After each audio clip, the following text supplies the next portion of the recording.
I never believed in evil places. Not really. I thought locations were just locations, empty spaces waiting for people to fill them with meaning.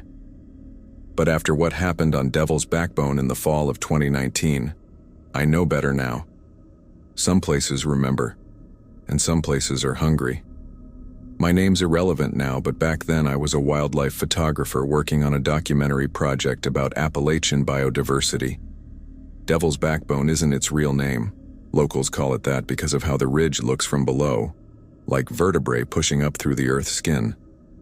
The official name is Lost Creek Ridge, but nobody uses it. When you see that skeletal silhouette against the sunset, you understand why. I'd been warned, of course. The old man at the gas station in Pineville had gripped my wrist when I mentioned where I was headed. His fingers were cold and his eyes had this watery, desperate quality. "Don't camp up there after dark," he'd said. "And if you hear singing, you run. You don't look, you don't investigate. You run." I'd smiled politely and pulled away. Small town superstitions, I thought. Folklore meant to scare tourists. I wish I'd listened. The hike up took most of the afternoon.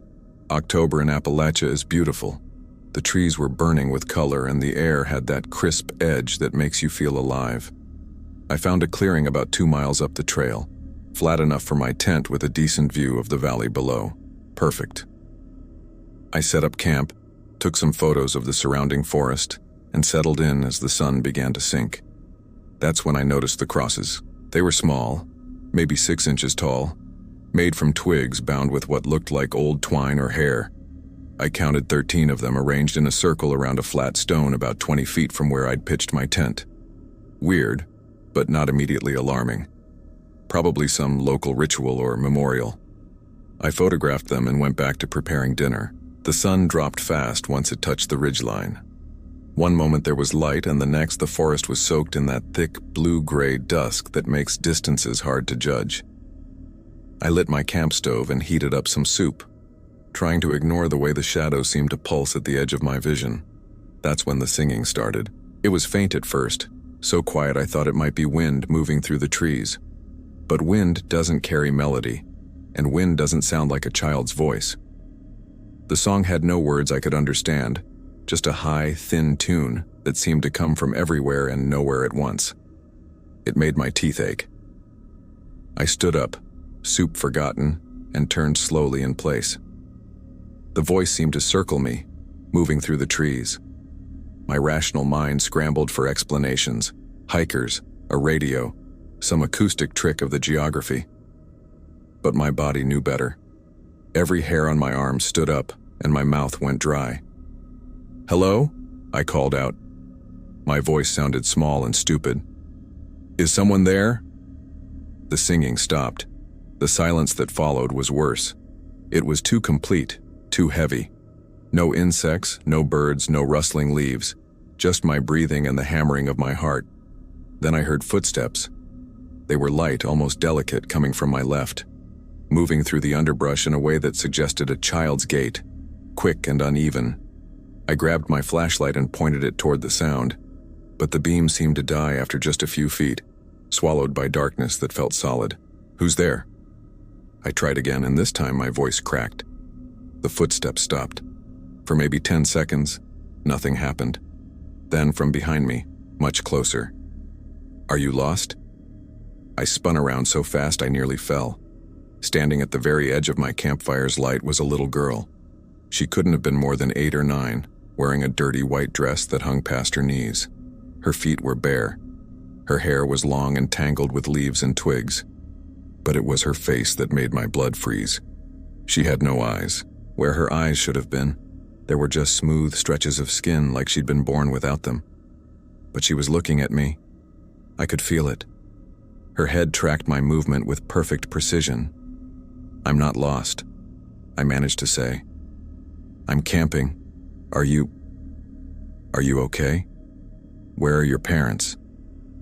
She tilted her head, and a smile spread across her face, too wide, showing too many teeth. "My parents are down there." She pointed past me, toward the valley. "They've been waiting such a long time, they get lonely. Every instinct I had was screaming at me to run, but my legs felt welded to the ground. "What's your name?" I asked because I didn't know what else to say. "I don't remember," she said, and took a step closer. Her feet made no sound on the leaves. "Do you know how to play hide and seek?" No, I don't think." "I'll count," she interrupted, and that horrible smile got wider. "You hide.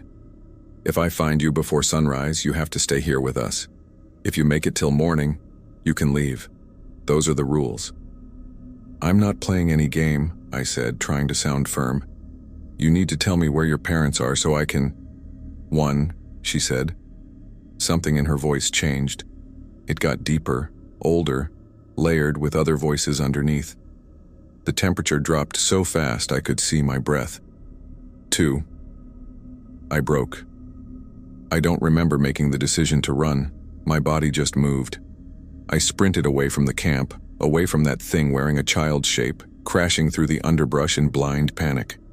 Behind me, I heard her counting, each number echoing through the trees in that awful chorus-like voice. 3, 4, 5. I ran until my lungs burned, following what I hoped was the trail back down. But the forest had changed. Trees I didn't remember loomed out of the darkness. The path kept twisting back on itself. And everywhere I looked, I saw those small crosses made of twigs marking trees stuck in the ground hanging from branches. 8, 9, 10. Her voice was getting closer even though I was running. It came from multiple directions now, surrounding me. I crashed through a thicket and found myself in another clearing, and my heart sank. My tent. My camp. I'd run in a complete circle. "Ready or not," she sang from the darkness. "Here I come." I grabbed my backpack and pulled out my car keys, my phone, anything I could carry. My phone had no signal. Of course it didn't. But I turned on its flashlight and ran again, this time marking my path by tearing pieces of my shirt and tying them to branches. The forest laughed, I swear it did. A low, rumbling sound that came from the earth itself. I saw her 3 more times in the next hour. Once standing in the middle of the path, that eyeless face turned toward me. Once sitting on a fallen log, swinging her legs like any normal child, humming that tuneless song. Once hanging from a tree branch by her knees, upside down, her hair dragging on the ground as I stumbled past. Each time I changed direction. Each time the forest led me in circles. I don't know when I started crying. Tears and sweat mixed on my face as I forced my exhausted body forward. My legs were cut and bleeding from thorns. My lungs felt like they were full of glass. And still that voice followed me, sometimes near, sometimes far, always counting. 97, 98, 99. Then I burst through a line of trees and nearly fell down a slope. Below me, maybe 40 feet down, I could see lights. A road. The sound of a truck rumbling past. Civilization. I half climbed, half fell down that slope, grabbing at roots and saplings to slow my descent. Behind me, the forest had gone silent again. I didn't look back. I couldn't. My hands were bloody and shaking as I stumbled onto the asphalt. A car's headlights washed over me and brakes squealed. An elderly couple got out, the woman gasping at the sight of me. "Jesus Christ, son, what happened to you?" I looked back up at the ridge. The tree line was dark and still. No movement, no singing.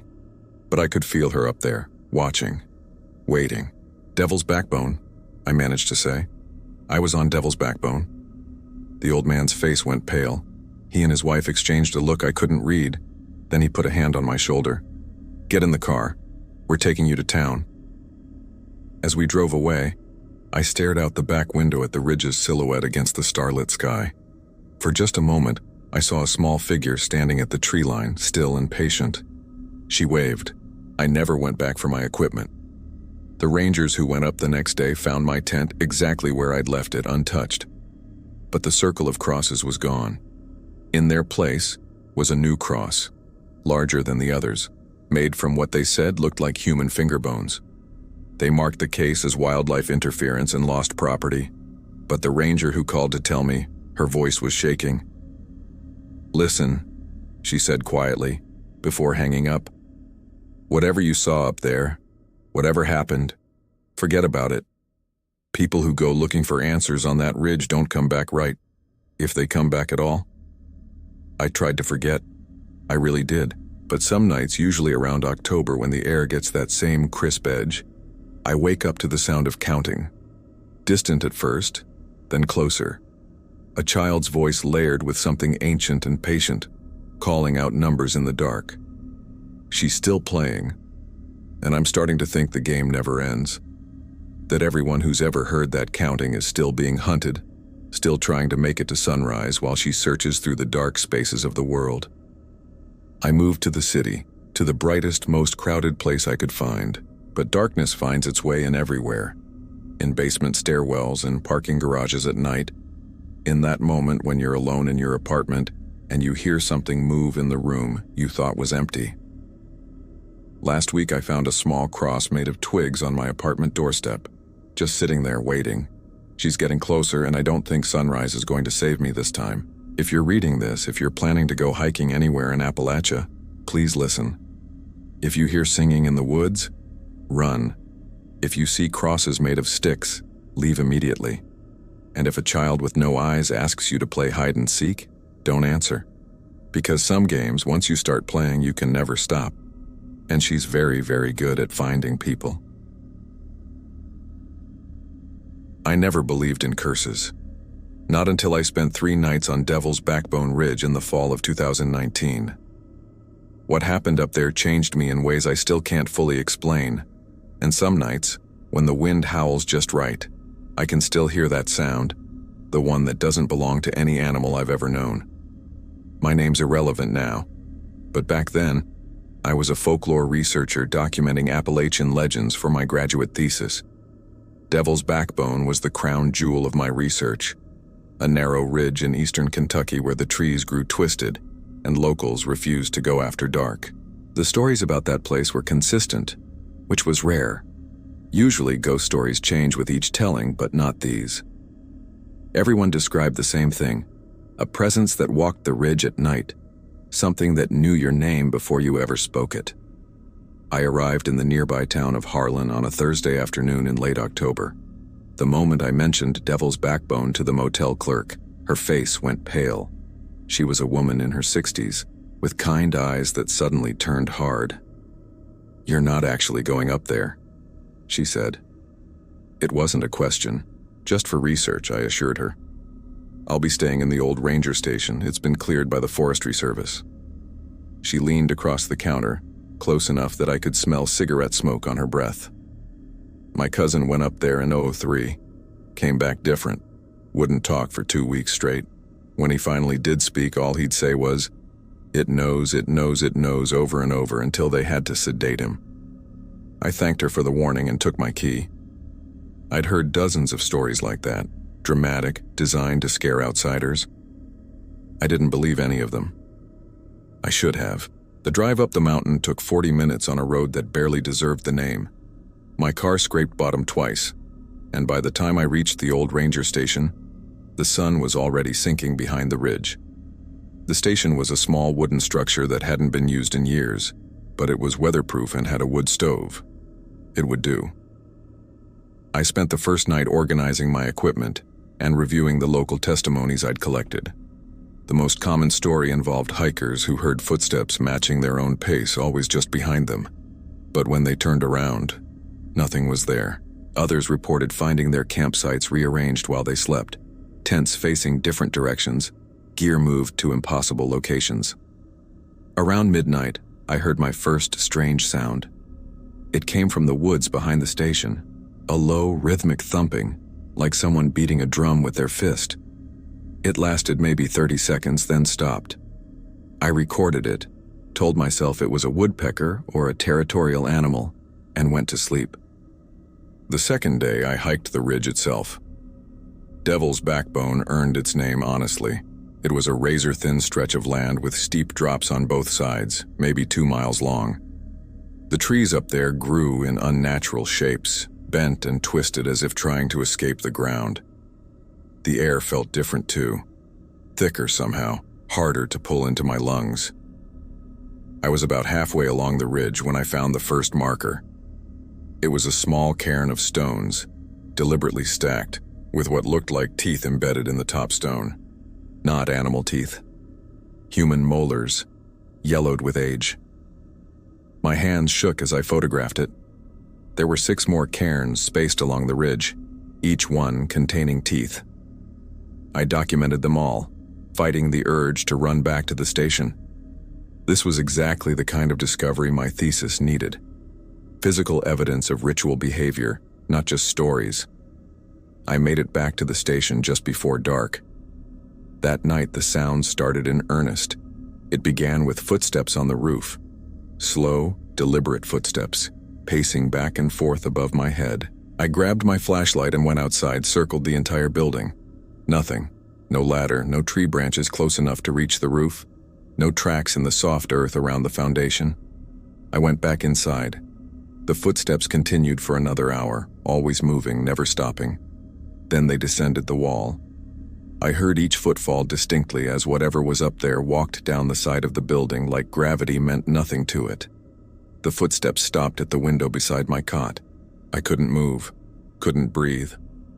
The window was covered with a thin curtain and I watched, paralyzed, as something on the other side pressed against the glass. The curtain dimpled inward, showing the shape of a hand, but the fingers were too long, the palm too narrow. Then it knocked. 3 slow, deliberate knocks. "I know you're in there," a voice said. It sounded like my voice. Exactly like my voice, down to the slight rasp I get when I'm tired. "I know you're in there, and I know what you did." I hadn't done anything. I was a researcher, a graduate student. I'd never hurt anyone in my life. The knocking came again, harder this time. "I know what you did to Sarah." Sarah was my sister. She'd died in a car accident when I was 17. I was driving. The roads were icy.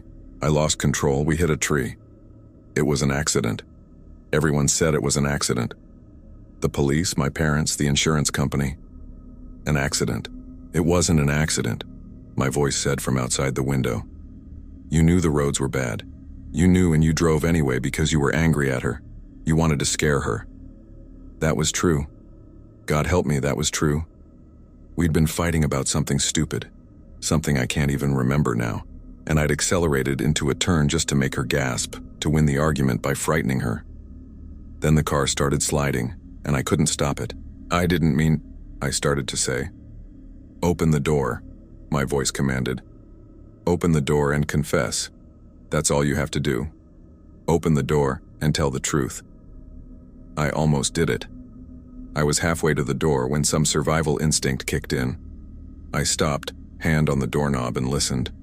The breathing on the other side was wrong. Too fast, too eager, like whatever was out there was excited by the prospect of me opening that door. I backed away. The doorknob turned by itself, slowly, testing. But I'd locked it earlier. The turning stopped.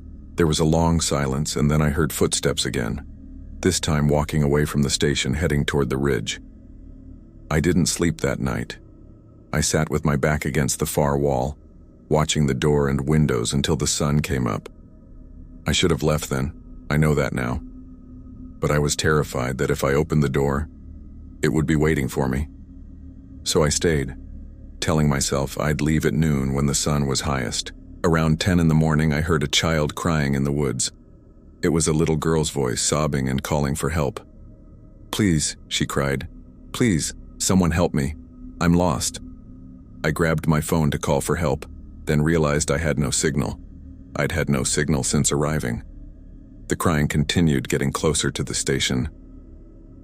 "Please," the child's voice begged. "I'm so scared. Is anyone there?" I looked out the window. There was a little girl standing at the edge of the clearing, maybe 50 feet away. She wore a dirty white dress and had long, dark hair covering her face. She was barefoot. "Please," she said again, and then she looked up at me. She had no face. Where her features should have been, there was just smooth, pale skin, unbroken except for a mouth that opened far too wide. "Please," she said again in that child's voice. But now I could see that the voice wasn't coming from her. It was coming from the woods behind her, from something I couldn't see. The faceless girl tilted her head, still watching me with eyes she didn't have. Then she smiled with that too wide mouth, turned, and walked back into the forest. I packed my equipment in under 5 minutes. I didn't care about my thesis anymore. I didn't care about research or folklore or any of it. I just wanted to leave. But when I tried to start my car, the engine wouldn't turn over. The battery was dead. I'd driven it just the day before, and now it was completely dead. I checked the connections, tried jumping it with my portable starter. Nothing. I had 2 choices. Hike down the mountain road, which would take hours, or wait for another vehicle to come by, which could take days given how remote the location was. I decided to hike. I made it maybe a quarter mile before I saw them. The cairns, 7 of them, lined up across the road, blocking my path. The same cairns I'd found on the ridge yesterday, with the same teeth embedded in the top stones. I hadn't moved them. They'd been on the ridge, 2 miles away. There was no way they could be here now. I tried to go around them, stepping off the road into the woods. The moment my foot touched the forest floor, I heard that drumming sound again, much louder this time, coming from all directions at once. And underneath it, voices. Dozens of voices, all talking at the same time, all saying the same thing. Go back, go back, go back.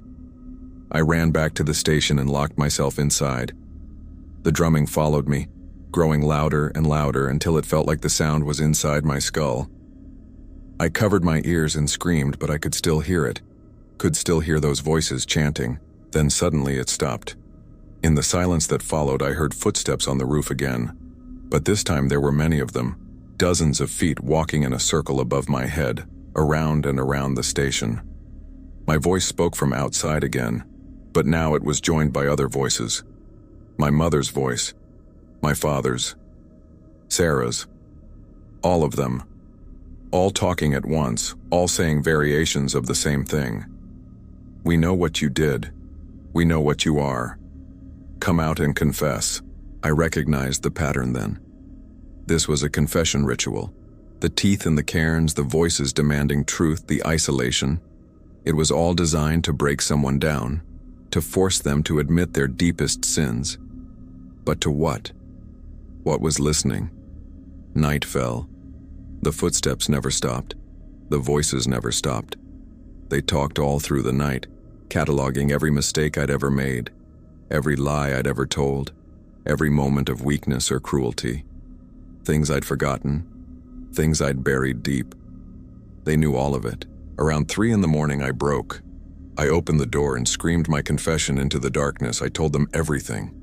About Sarah, about the accident, about how I'd been angry and reckless and how she died because of it, about the scholarship I'd stolen from a classmate by sabotaging their research, about the friend I'd betrayed in high school, every shameful, hidden thing I'd ever done. When I finished, I was sobbing on my knees in the doorway, and then I looked up. They were all around me. Dozens of figures standing in the clearing, completely still, just outside the reach of my flashlight beam. I couldn't see details, but I could see outlines, tall, thin shapes that didn't move right, that seemed to flicker at the edges. The voice that spoke next wasn't mine. It was older, deeper, wrong. "Thank you for feeding us," it said. "Your confession sustains us. Your guilt nourishes us, but confession is not absolution." One of the figures stepped forward into the light. It wore the shape of a man, but was wrong in every detail. Its limbs bent in too many places. Its head sat at an angle no human neck could support. And when it smiled, I saw that its mouth was full of those same yellowed teeth from the cairns. "You can leave now," it said, "but you'll carry us with you. Every time you speak, we'll be listening. Every time you confess anything, to anyone, we'll hear it. We'll grow stronger from it. That's the price for leaving Devil's Backbone." The figures parted, creating a path to my car. The engine started on the first try. I drove down that mountain road at 70 miles an hour on a track barely wide enough for my car. I didn't stop until I reached the motel. I checked out immediately and drove 12 hours straight back to my apartment. That was 6 years ago. I abandoned my thesis. I don't do research anymore. I work in accounting now, a job where I don't have to talk to people much, but they kept their promise. Every confession I make, no matter how small, I hear that drumming sound just at the edge of perception. Every time I admit a mistake at work or apologize to a friend, I feel something listening, something feeding. And sometimes, late at night, I hear footsteps on my roof. I hear my voice outside my window asking me what else I've done that I haven't confessed yet. I tell you this story not as research or entertainment. I'm telling you because I have to. Because I made the mistake of going to a therapist last month, of confessing how frightened I am, how I can't sleep, how I see those figures sometimes in crowds or standing in the corners of rooms. The therapist asked me to write it all down, to process my trauma through narrative. But every word I write is a confession. Every detail I share is feeding them. And now I've shared it with you. I'm so sorry. I can hear them outside right now. More of them than ever before. The drumming is getting louder. They're not just feeding on my confessions anymore. They're feeding on yours too, just from reading this. Do you hear them yet? Listen carefully. Those footsteps you hear, are they really just your house settling? That shadow in the corner of your vision? Did it just move? They know about Devil's Backbone now. They know someone else knows. And they're so very hungry for what you're hiding. I grew up in a small town nestled deep in the Appalachian Mountains, where the trees grow so thick that daylight barely touches the forest floor. My grandmother used to warn me about a place called Devil's Backbone, a narrow ridge that ran along the highest peak in our county. She'd tell me stories about people who went up there and never came back the same. Some didn't come back at all. I never believed her. Not until the summer of 2019. My name is Marcus, and I was 23 when this happened. I'd moved to Raleigh for college, got a decent job, and only came back to visit my grandmother during holidays. That July, she called me, her voice shaking in a way I'd never heard before. She said my cousin Jamie had gone missing 3 days ago. The police found his truck abandoned at the trailhead leading up to Devil's Backbone. I drove back that same night. When I arrived, the whole town felt different. People wouldn't make eye contact. The local diner was empty at dinner time. Even the police seemed reluctant to talk about Jamie's disappearance. The sheriff, a man named Dockery who'd known my family for decades, pulled me aside at my grandmother's house. "Your cousin was asking questions," he said quietly, glancing over his shoulder like someone might be listening.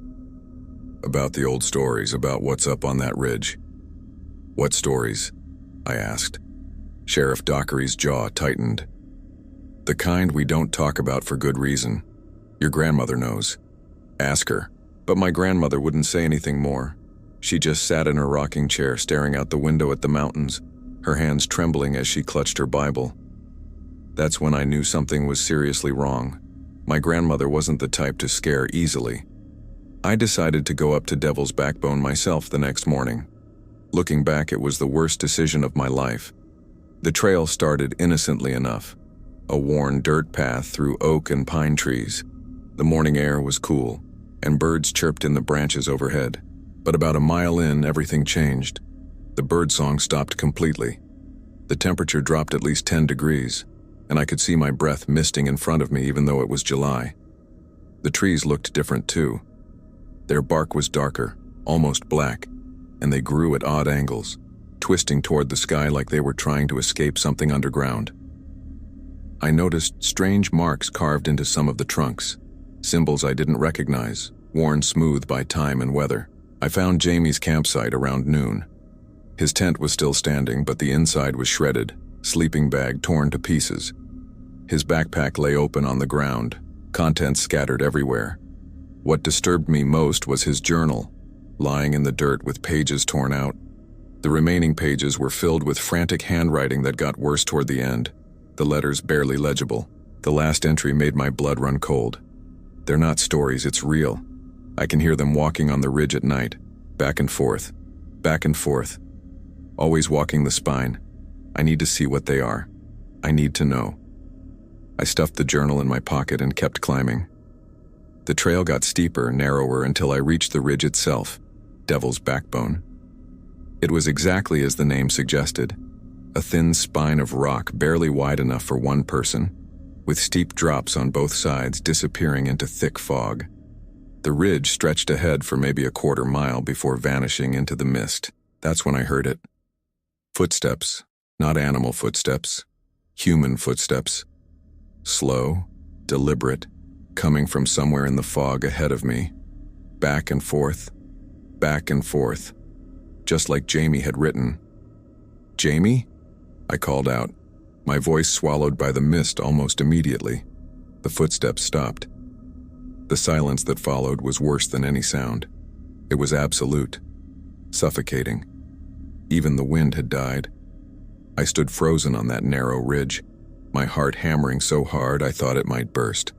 Then I heard breathing, heavy, wet breathing coming from multiple directions at once. I'm not ashamed to say I turned and ran.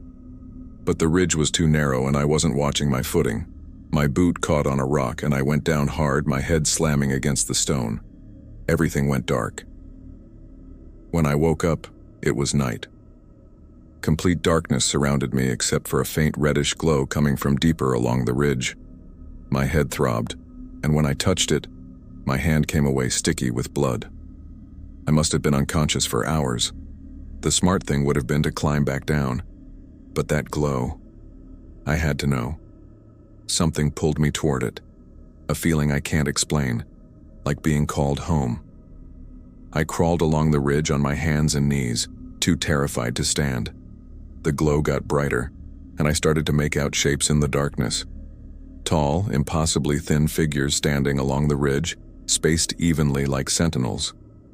They weren't moving, just standing there, facing outward into the void on either side. As I got closer, I realized they weren't people.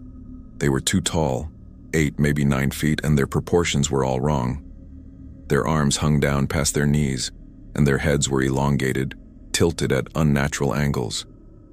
The reddish glow came from their chests, pulsing slowly like heartbeats. One of them turned to look at me. I've spent 2 years trying to forget that face, but it's burned into my mind. It wasn't human, but it wasn't quite animal either. The eyes were there but wrong. Too large, too reflective, catching the red light and throwing it back at me. The mouth opened, and I heard a sound like wind through a cave, forming words I almost understood. "Walker," it said, or something close to that. "Walker on the spine." Then I saw Jamie. He was standing among them, at the very center of the ridge where the glow was brightest. His back was to me, but I recognized his jacket, his boots.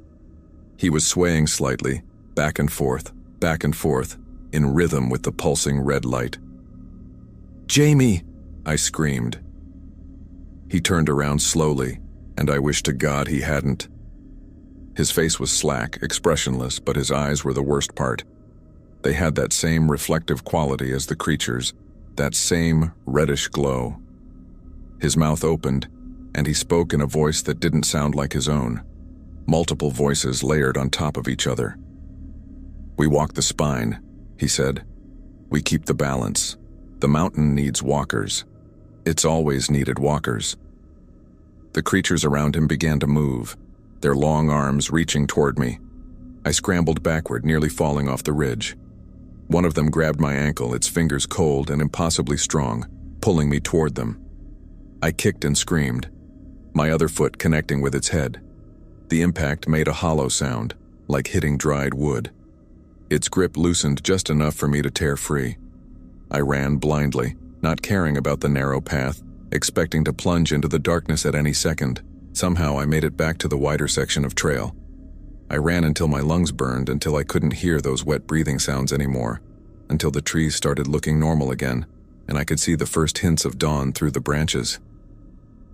I staggered into my grandmother's house as the sun rose. She took one look at me and started crying. She didn't ask what I'd seen. She just held me and whispered the same phrase over and over. "You came back. Thank Jesus you came back." The police never found Jamie. They called off the search after 2 weeks, ruled it a hiking accident, assumed he'd fallen and his body was somewhere in the ravines. I never told them what I saw. Who would believe me? But here's the thing that keeps me awake at night. I've been back to that town 3 times since then to visit my grandmother. Each time I can see Devil's Backbone from her back porch, that high ridge cutting across the sky. And on clear nights when the moon is bright enough, I can see them up there. Small dark shapes evenly spaced along the spine, walking back and forth, keeping their eternal vigil. My grandmother finally told me the truth last month, when the doctor said she didn't have long left. The stories about Devil's Backbone go back centuries, long before white settlers arrived. The Cherokee wouldn't go near it. They said it was where the world was thin, where things from the other side could slip through. The ridge needed guardians, walkers, to keep the balance. People who went up there either came back changed or didn't come back at all. The ones who stayed became part of it, walking the spine forever. Jamie was asking questions because he felt the pull, she told me, her hand trembling in mine. Some people are more sensitive to it. It calls to them. The mountain chooses. Why didn't you stop him? I asked. She looked at me with tears in her eyes. Because the mountain always gets what it needs, always has, and Marcus, she squeezed my hand tighter. You need to stay away from there. I see the way you look at that ridge. I know you feel it calling. She's right. I do feel it. Every time I visit, the pull gets stronger.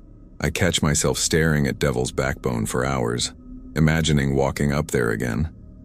Sometimes I wake up from dreams where I'm standing on that ridge, surrounded by those tall figures, and the worst part is, in the dreams, I'm at peace.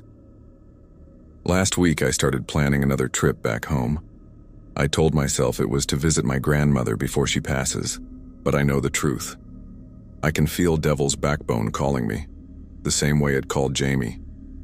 I'm writing this down as a warning, maybe for myself, maybe for anyone else who feels that pull.